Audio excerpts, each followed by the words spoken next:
I'm going to be talking today about some of my WIPs, or my works in progress for cross stitching.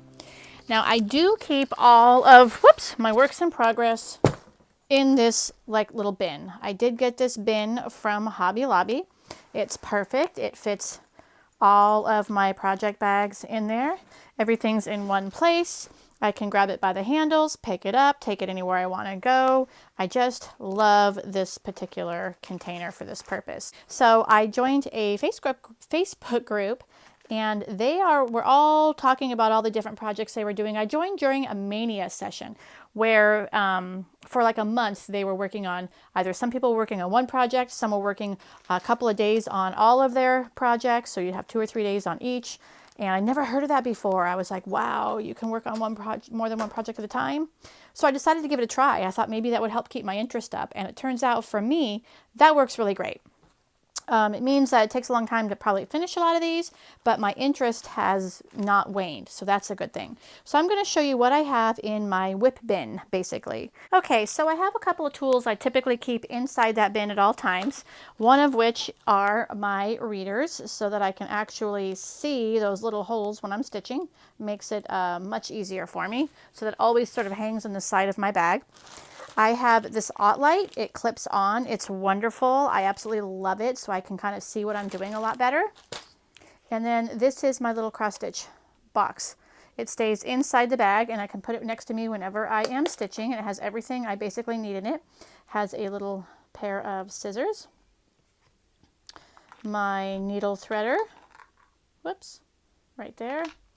It has this, 2 hands here. Just this little makeshift needle book I made. It's just a couple of squares of felt, and it's held together by a wonder clip. And I have my needles basically separated by brand on here. So it's kind of a nifty way to sort of do that. I just had them floating around in here and it wasn't working for me. So I did that, and it cut it down to the size that fits in here. And then in here I just have some needle minders and some wonder clips to hold the fabric out of the way if I'm having a problem. So those 3 things always live inside my little tote. And then I have a couple of these Q-snaps, and they're actually currently, I keep them in these like big 2-gallon Ziploc bags to keep the cat hair off. And you don't have to store your work on these frames.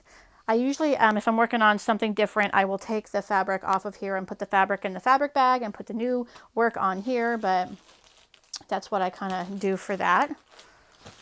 And then I have my projects. I have fallen in love with these project bags. You can make them yourself. You can buy them off of Etsy or different things. And what they basically do is you can kit up everything you need inside one of these project bags. It does have a vinyl front to it, so that way you can see what you're doing.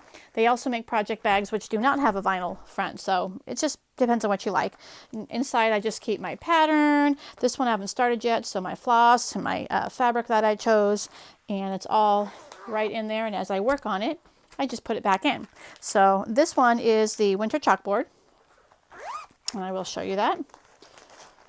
I'm going to be starting this pretty soon, and it is by Kathy Haberman, and she is the designer for Hands-On Design. Only this one she doesn't sell under the Hands-On Design. She contracted this out through another company, so I have that. And a lot of these I haven't quite started yet. They're all just sort of kitted up. This one is another one by Kathy Haberman, but it's for her company, which is Hands-On Design. And let me move this out of the way.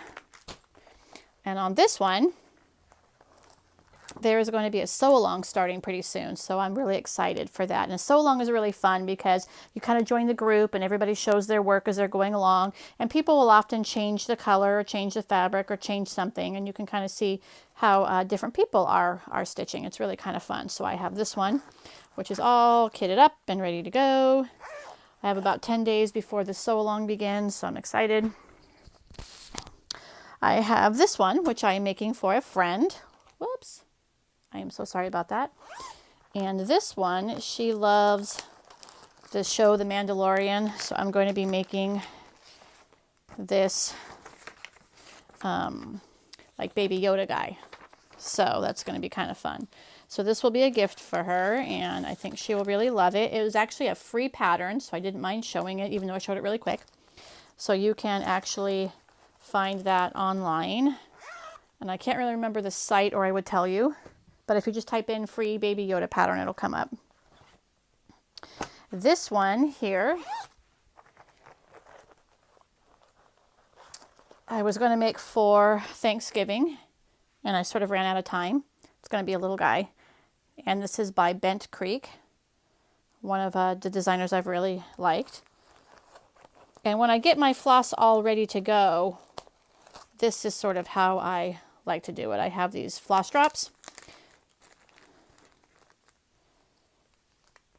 And then you just put it on there and just take it off. And what I was doing was I would take off the one strand and then put it here, my working strand, and then just pull out 2 individual strands from that. But I've recently seen a couple of people online showing how they just take one single strand just from here at a time. So I'm going to be trying that. And then I've got them already cut to the length I like, and I will be showing that at some point, probably in another video. Everybody does it differently, but I'll just show my way. So when I'm actually all fully kitted up, I guess, I have all of the different threads already snipped and ready to go. This one here, a lot of threads in there. This one, oh, this one is, okay, I know what this one is. This is that one that's actually already out. That is this one by Pine Needle Designs, and it's like the Christmas squares. So you can go to her site and download that pattern in this bag here. I love this bag. I love all these bags. I actually have, this one was by Dot Dot Goose, and there's a day and a night version, and I have them both. So I have that one. Here's the day version. Super cute, right? And this one is a redo. So I started this one on 14 count Aida and then decided I wanted to stitch all of her pattern. She's got like 5 or 6 in this series. I wanted them all in 16. So I hadn't started too much. I just got one house done. So I'm going to scrap it and sort of redo it. And here I have some of the fancy floss I'm going to use for the trees. But this one is like a Fa La La Lane. Sorry. Not supposed to show the other side. Copyright infringement. This was one I was going to do for Halloween.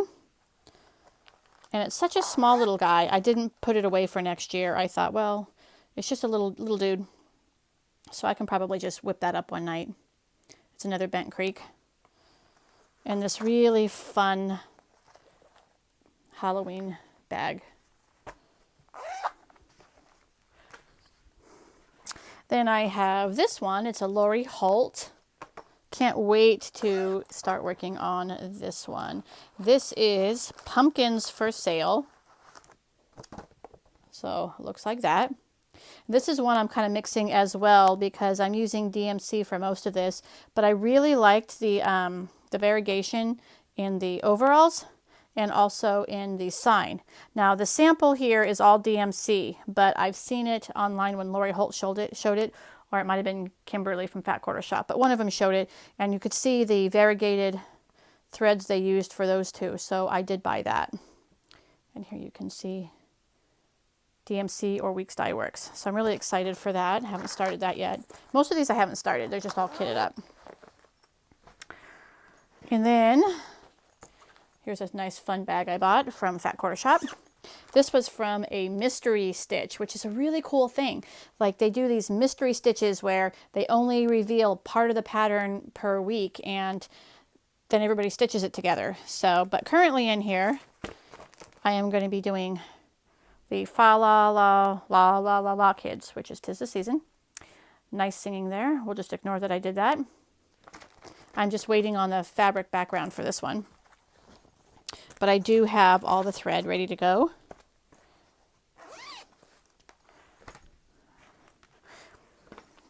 This one was a free pattern. Let me move my cat from here. Excuse me, sir. Thank you. This one was a free pattern that the designer gave us for Christmas for, oh, it wasn't free. I think it was $5. So it was just like a deal. Wondrous. Most of these are Christmas because we just finished the Christmas season. Isn't that going to be cute? And this was by Pine Mountain. I call these WIPs, but they're really not. They're pretty much just getting ready to be WIPs. I'm kind of getting ready for Christmas for next year. Sort of blew it on Christmas this year. And then I think this is my last one. This was another mystery stitch along where you get the bag and then you buy the pattern and then you buy the thread and everything and get it all ready to go. And then when you buy the pattern, you don't get it all at once. They just every Friday give you the piece of the pattern you're sewing together this week. And then everybody shares how they're doing online. It's really fun. But that's not what's in here. What's in here is this one, Trellis in Time. It's going to be Spooky Town. And you can get this PDF, which is what I did. This one actually is a WIP. This one is started. Check it out. Actually started it. And this is on chalkboard black, my favorite black. So that pretty much is my little tote with all of my projects that I am either working on or getting ready to work on. So I guess you'd call that a WIP parade, although I don't think I can technically call all those WIPs. They haven't all been started yet. So we'll see how I do at the end of the month. We'll see how far I got. Have a great day.